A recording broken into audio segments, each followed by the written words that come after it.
Hello, hello. Today we're making this really pretty macrame peacock pixel. Hi friends, before we begin, let's go over some of the supplies. And don't forget to check out the description box for full details. Alright, so of course you're going to need some rope, some sharp scissors, and a whole bunch of different colored yarn. Any yarn will do as long as it's medium worsted weight. You will also need a 6-inch wooden dowel, or in my case, a branch. And of course, you're going to need the pixel pattern. You can take a screenshot of it now, or check out my Instagram where I have all my pixels listed under the highlight reel. And finally, I like to use a highlighter to mark off each row we complete. Alrighty, let's get started. We are going to attach all our rope onto our 6-inch wooden dowel or branch using a lark's head knot. So to make a lark's head knot, you want to fold your cord in half, and then with a loop end, you want to place that behind your wooden dowel. Then thread the long tail ends through that loop.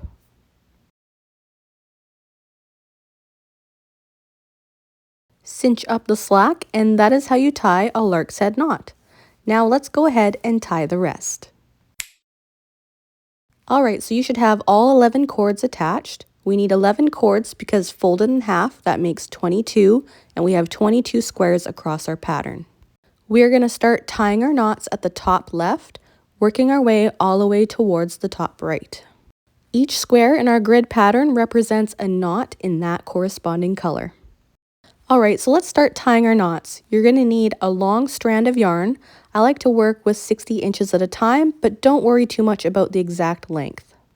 Place your yarn under the first strand of rope with your short tail end on the left and your long on the right. Make a loop on your right side and wrap that long tail end around and through that loop. This is only half of our knot. To complete the other half, you want to repeat the same thing.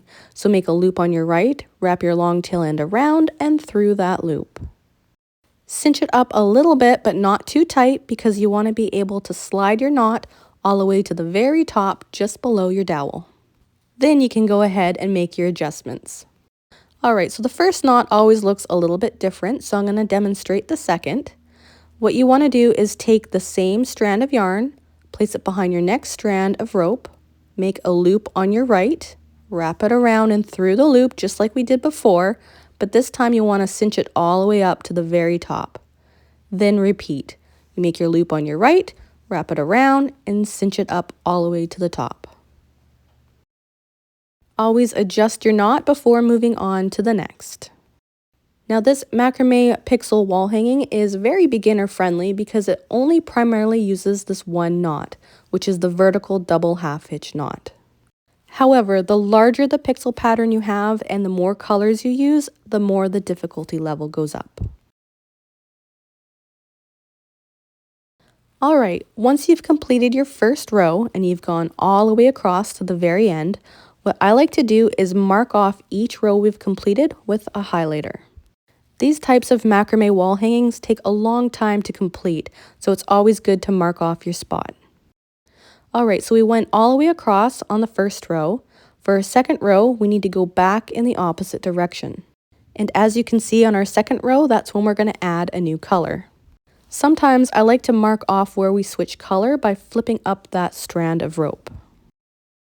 Alright, so to go back in the opposite direction, you want to take the same strand of yarn that you were using, place it under your last strand of rope and bring it over to your left-hand side. Make a loop on your left-hand side, wrap your tail end around and through the loop. So essentially, it's the exact same thing we did for the first row, but backwards. And I will be completely honest with you, if you are new to this style of macrame, it does take a little bit to get used to. Just remember that your loop is always going to be on the side of the direction that you are going. And don't give up. This type of macrame does take practice. When I first started, it always pulled to the right, which made my wall hanging always look a little bit crooked. Most people are rarely experts when they first start learning how. Alright, so let's take a look at our pattern. We did all 5 of these white knots. Now we need to switch to pink. Okay, so with your white strand of yarn, you want to place that down and out of the way Just tuck it towards the back. We will get back to that strand later. Bring down that rope you flipped up, then snip off a long strand of pink yarn. We're going to attach it the same way we did at the very start of this project, only this time we're working in reverse. So to attach it, you want to place it behind your strand of rope with the short tail end on your right this time and the long on the left. Make a loop on your left, wrap your cord around and through the loop, and repeat one more time. And I do apologize that my hand gets in the way. I am right-handed, so it's very difficult for me to demonstrate how to attach it going in reverse. If it helps, you can always adjust the speed of this video by tapping the 3 dots on the top right corner. Alright, so don't tie your knot too tight, slide it up to the top, and then make your adjustments. And guess what? We're going to do that again, but this time we're going to attach a blue strand. But now we need to switch back to the pink color. So to do that, you want to locate your pink strand that you were working with before. And all we're going to do is run it behind our white rope. You want it underneath your white rope, but on top of your blue yarn. Then all you have to do is place it underneath your next strand of rope and then tie your next vertical double half hitch knot. Pretty easy peasy, and since this macrame pixel wall hanging is quite small, you can run it back and forth throughout this entire project. If it was a larger pattern and you had to run it from one end to the other, I would suggest attaching a new piece. Alright, so to switch back to the white, you want to grab your white strand of yarn, run it all the way across underneath your rope, and then go to the next strand and tie your knot. I actually hand drew this macrame peacock pixel pattern. Try to say that 10 times fast. And it was requested by Threadwork 1481.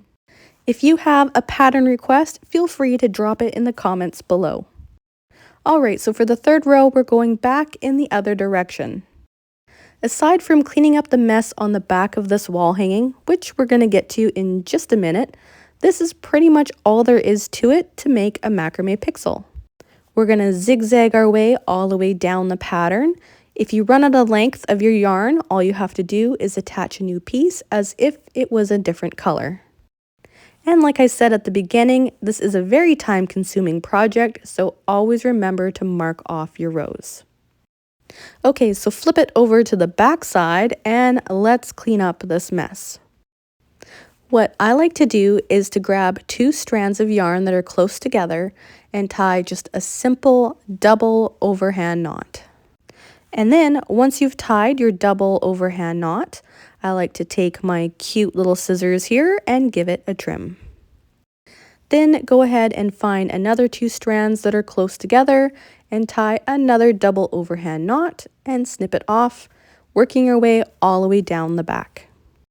For such a small macrame pixel pattern, I like to leave it at that. However, if you want to learn how to more professionally finish off the back of your work and add a signature, click on the video on the screen now and I'll see you over there.